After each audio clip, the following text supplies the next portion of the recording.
What is the purpose of government, and how should it be structured so that it is both effective and limited?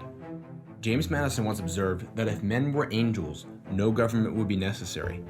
If angels were to govern men, neither external nor internal controls on government would be necessary. He reasoned that because we live in a society in which humans are imperfect, susceptible to selfish and irrational behavior, because any ruling authority must be formed from among this same group of people, careful consideration must be given as to the structure that binds the government to its people.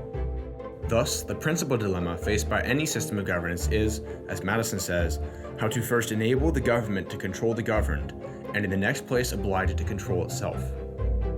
Throughout human history, every society that has held the liberty of its citizens to be worth preserving has had to grapple with a difficult tension between freedom and security. Federalist 51 was written against the backdrop of the Articles of Confederation, the first governing document written to guide the new nation in a structure widely regarded to be too weak to allow for an effective federal government. Yet Madison and the other founding fathers were also keenly aware of the dangers that an administrative state without direct checks on its power would pose to the long-term liberties of the people. The Constitution was designed with the failures of the Articles of Confederation in mind, and the Federalist Papers were written by Madison, Hamilton, and John Jay to explain the intent behind the document. This is how we arrived at the solution that we now call the separation of powers, a term first coined by Montesquieu, but the triumvirate that composed it was initially identified by Aristotle.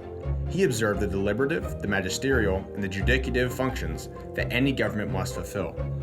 While there are a number of governing systems that could be used to accomplish each of these functions, Madison proposed that the accumulation of all powers, legislative, executive, and judiciary in the same hands, whether of one, a few, or many, whether hereditary, self-appointed, or elective, may justly be pronounced the very definition of tyranny.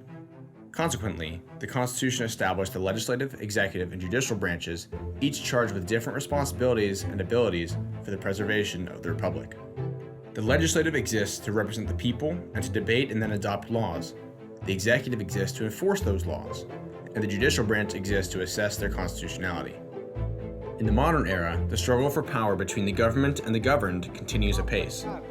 Yet, the liberty of the latter seems increasingly threatened as a direct consequence of an increasing imbalance of power between the branches of government themselves.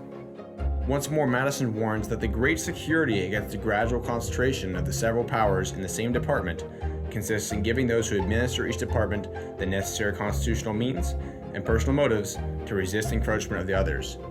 Ambition, he concludes, must be made to counteract ambition. James Madison and the Founding Fathers' original vision of a republic, if we can keep it, will rest upon our ability to self-correct and oblige against its every instinct an expansive government to control itself.